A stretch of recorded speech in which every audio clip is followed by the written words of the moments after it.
છોટા કાશી તરીકે ઓળખાતા જામનગરમાં આજે કાયદો અને વ્યવસ્થાના ધજાગરા ઉડ્યા છે।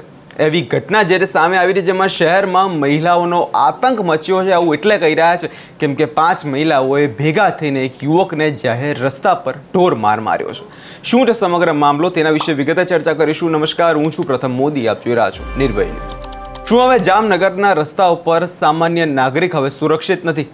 શું હવે ગુંડા તત્વો મહિલાઓને હથિયાર બનાવીને હુમલો કરવાનું શરૂ કરાવી દીધું છે? આ સવાલો એટલા માટે ઉઠી રહ્યા છે કારણ કે સોશિયલ મીડિયા પર એક એવો વિડીયો વાયરલ થયો જેને જોઈને કોઈ પણ વ્યક્તિ કાયદો વ્યવસ્થા પર સવાલ ઉઠાવશે। એક યુવાન અને તેની પર મહિલાઓનું ટોળું તૂટી પડ્યું। ઘટનાની જો વિગતે વાત કરવામાં આવે તો જામનગરમાં શહેરમાં ભર બજારે એક યુવાન પર મહિલાઓના ટોળા દ્વારા એક હુમલો કરવામાં આવ્યો જેનો વિડીયો આજે સોશિયલ મીડિયા પર ઘણો વાયરલ થયો। જેમાં વિડીયોમાં સ્પષ્ટ જોઈ શકાય છે કે કઈ રીતે મહિલાઓનું આ ટોળું એક યુવાનને ઘેરી વળે છે અને તેના પર તૂટી પડે છે। લાત મુક્કા મળે, ગાળાગાળી વચ્ચે યુવાન પોતાની જાતને બચાવવા માટે આજીજી કરતો રહ્યો પરંતુ આ મહિલાઓએ તેને મારવાનું ના મૂક્યું। ત્યારે લોકોમાં ભારે રોષ જોવા મળ્યો હતો અને લોકો એ પૂછી રહ્યા છે કે હવે પોલીસનો ડર ક્યાં છે? લોકોમાં પોલીસનો ડર હવે દેખાતો કેમ નથી ગુજરાતમાં? આ હુમલામાં બાદ જે ભોગ બનનાર છે તે યુવાન તે પીડિયા સમક્ષ આવ્યો અને તેણે ખુલાસા કર્યા છે તે ચોંકાવનારા છે। તેને સાંભળીને પોલીસ તંત્ર પણ ચોંકી ઉઠ્યું છે। યુવાનના ગંભીર આક્ષેપો મુજબ આ કોઈ સામાન્ય ઝઘડો નથી પરંતુ એક પૂર્વ આયોજિત કાવતરું છે। યુવાનને સીધું અન્ના ગેંગ પર નિશાન સાધ્યું અને તેણે આરોપ લગાવ્યો છે કે આ મહિલાઓ અન્ના ગેંગ દ્વારા મોકલવામાં આવી છે અને આ ગેંગના ઇશારે મહિલાઓએ તેને રસ્તામાં માર્યો છે। નિર્દયતાથી માર્યો છે એટલું જ નહીં, તેની પાસે લૂંટ પણ ચલાવી છે। યુવાનનું કહેવું એ છે કે આ હુમલા પાછળનો હેતુ તેને ડરાવવાનો છે કારણ કે એણે અગાઉ પણ આ ગેંગ વિરુદ્ધ જે છે ફરિયાદ નોંધાવી હતી અને એના અવાજ દબાવવા માટે આ મહિલાઓ દ્વારા તેને માર ખવડાવવામાં આવ્યો છે।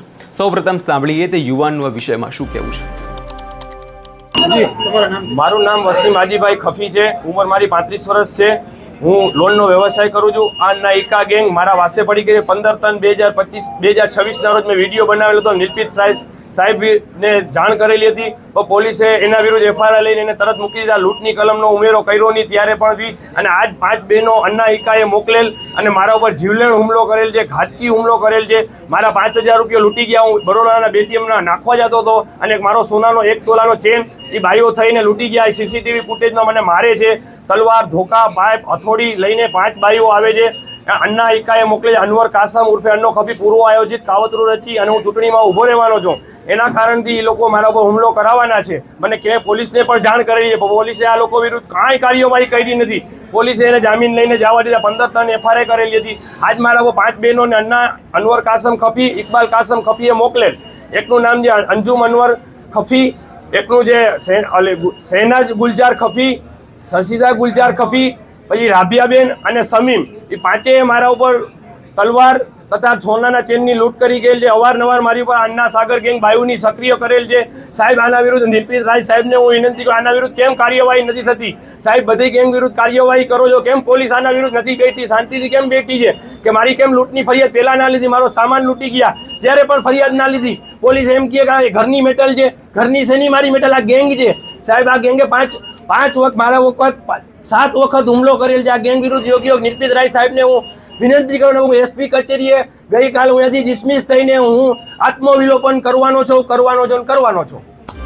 હવે આ વિષયમાં સૌથી ચોંકાવનારી બાબત એ છે કે આ હુમલો થયો તેની પહેલાં જ યુવાને પોતાની સુરક્ષા માટે પોલીસને કહ્યું હતું। ભોગ બનનારના જણાવ્યા અનુસાર તેણે અગાઉ પણ અન્ના ગેંગ અને તેના ત્રાસથી વિરુદ્ધ સ્થાનિક પોલીસ મથકમાં લેખિત રજૂઆત કરી હતી।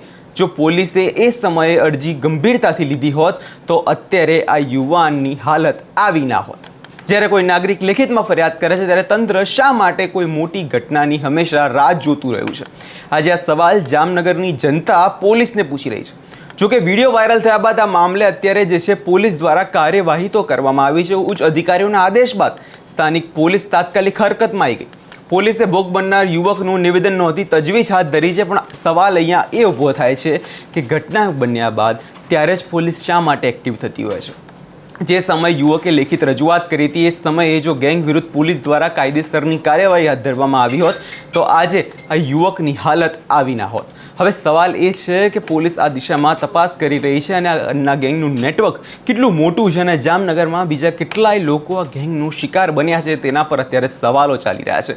હવે એ જોવાનું રહેશે આગળના સમયમાં પોલીસ દ્વારા ગેંગ વિરુદ્ધ કાર્યવાહી કરવામાં આવે છે કે નહીં. આ વિષયમાં તમારો શું અભિપ્રાય છે અને ગુજરાતમાં કાયદો વ્યવસ્થાની સ્થિતિ કેવી છે એ અમને કમેન્ટમાં ચોક્કસથી જણાવજો અને અમારી ચેનલને લાઇક, શેર અને સબસ્ક્રાઈબ કરવાનું ભૂલશો નહીં.